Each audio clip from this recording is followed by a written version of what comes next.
बिस्मिल्लाहिर्रहमानिर्रहीम। अस्सलाम वालेकुम फ्रेंड्स, आप देख रहे हैं CSE guide official YouTube channel और मैं हूं Mohammad Irfanullah, positive attitude with titanium thinking. तो हम शुरू करते हैं जी।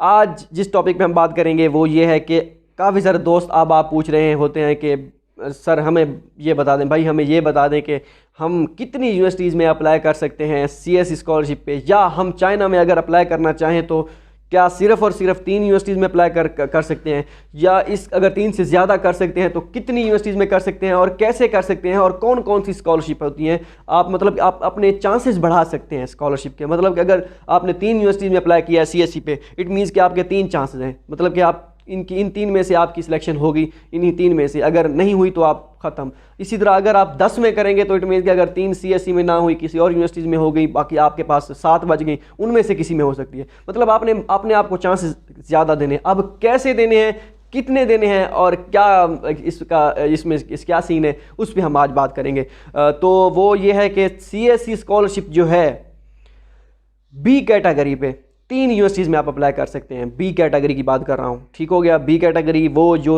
आप डायरेक्ट यूनिवर्सिटी में अप्लाई करते हो, किसी पाकिस्तान की, किसी अपने कंट्री की, किसी उसके अथॉरिटी के साथ आपका कोई लेना देना नहीं है, ठीक हो गया। ना कोई टेस्ट, ना कोई रिक्वायरमेंट, कुछ भी नहीं। वो जो यूनिवर्सिटी की रिक्वायरमेंट होती है, इंटरव्यू वगैरह जो भी है, तो वो उनकी है, वो एक अलग चीज़ है, ठीक है।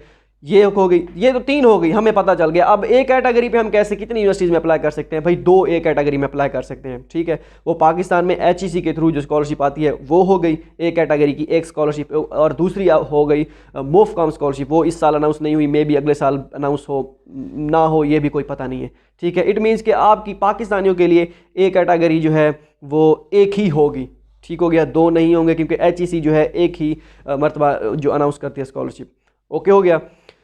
ये तो होगी CSE की scholarship, 3 B category, 2 A category. Embassy के थ्रू अप्लाई करने वाला वही A कैटेगरी में आता है, वो HEC हमारी हैंडल करती है। मतलब जो एम्बेसी है पाकिस्तान की, वो HEC को अथॉरिटी देती है कि आप हमें बंदे सेलेक्ट करके दें, लड़के जितने भी करने हैं उनकी वो बताते हैं उनको। आई थिंक इस साल मास्टर, एक दोस्त बता रहा था अगर मैं गलत नहीं हूँ, मास्टर PhD और सारे अंडर ग्रेजुएट के मिला के उन्होंने 58 लड़के सेलेक्ट किए हैं HEC ने A कैटेगरी के पाकिस्तान में। अब हो सकते हैं ज़्यादा हूँ, लेकिन मुझे 58 की इन्फॉर्मेशन मिली है किसी दोस्त के थ्रू जिसको ये स्कॉलरशिप मिली है, ओके हो गया।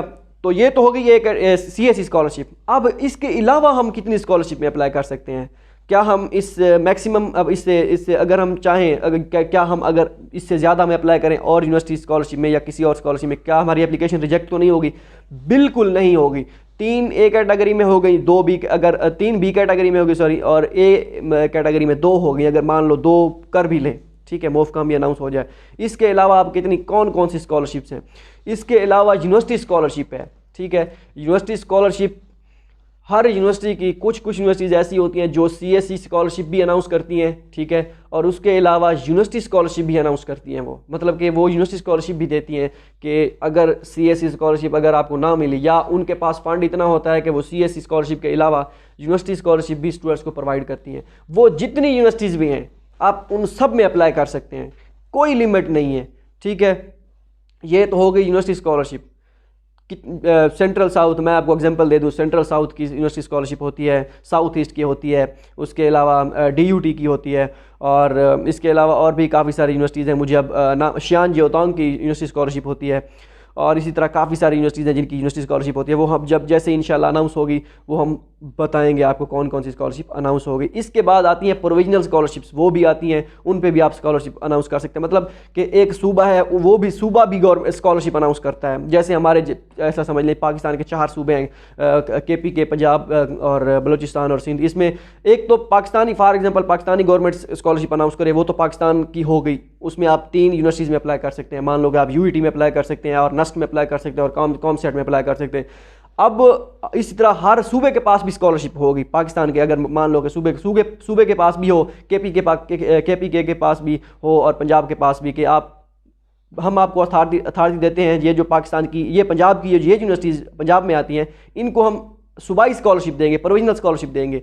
तो इस पे भी आप अप्लाई कर सकते हैं। तो इसी तरह चाइना की भी प्रोविजनल जो है, उनके प्रोविज़न जो है, जो उनके सूबे हैं, तो वो भी स्कॉलरशिप अनाउंस करते हैं, वो भी मुख्तलिफ यूनिवर्सिटीज़ में आते हैं। वो हम आपको इंशाल्लाह बताएंगे कि किस सूबे में जो है कौन सी जो है प्रोविजनल स्कॉलरशिप अवेलेबल है और किस यूनिवर्सिटी में है, तो वो हम आपको इंशाल्लाह बताएंगे। ये हो गई CSE स्कॉलरशिप हो गई, यूनिवर्सिटी स्कॉलरशिप हो गई, प्रोविजनल स्कॉलरशिप हो गई। इसके बाद आते हैं मेन अच्छी स्कॉलरशिप जो CSE के इक्वल है, वो है Shanghai government scholarship. Shanghai government scholarship same to same CSE जैसी ही रिक्वायरमेंट है उसकी, और CSE जैसी ही मतलब कि फैसिलिटीज़ हैं, सहूलियात हैं उसमें, स्टाइपेंड, डॉर्मिटरी, वो सारी चीज़ें CSE जैसी ही हैं। अब अगर अगर आप शंघाई गवर्नमेंट पे करते हैं स्कॉलरशिप पे अप्लाई, तो लाजमी नहीं है कि आपका CSE के ऑलरेडी 3 पे हो चुकी हैं तो आप शंघाई पे भी कर सकते हैं, कोई मसला नहीं है। अगर शंघाई गवर्नमेंट में आई थिंक कोई 15 से 20 यूनिवर्सिटीज़ या 25 यूनिवर्सिटीज़ होंगी जो शंघाई गवर्नमेंट के अंदर आती हैं, जो स्कॉलरशिप अनाउंस करती हैं शंघाई गवर्नमेंट के लिए। उनके यहाँ वो CSE के अंडर भी आती हैं, सारी की सारी शंघाई गवर्नमेंट स्कॉलरशिप के भी, शंघाई गवर्नमेंट के भी अंडर आती हैं, ठीक है। उन सब में आप अप्लाई करना चाहें सब में कर सकते हैं, लेकिन मसला ये होता है फ़ीस होती है उनकी कुछ यूनिवर्सिटीज़ की।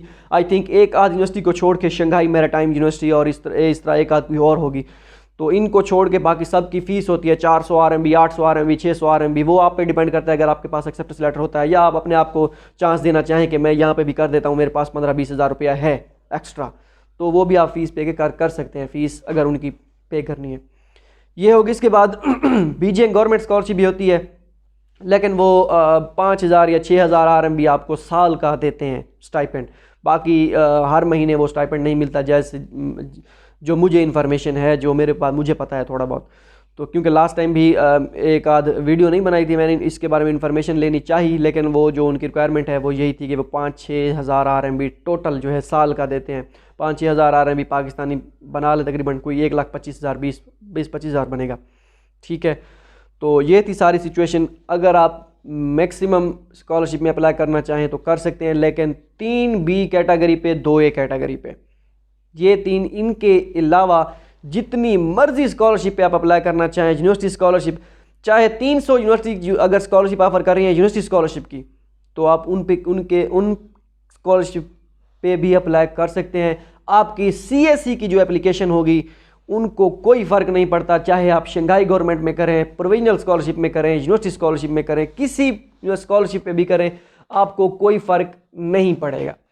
तो ये थी वीडियो कि क्या आप ऐसा हो सकता है, तो बिल्कुल ऐसा हो सकता है। मिलते हैं अगली वीडियो में, दो में याद रखिएगा। अल्लाह हाफ़िज़।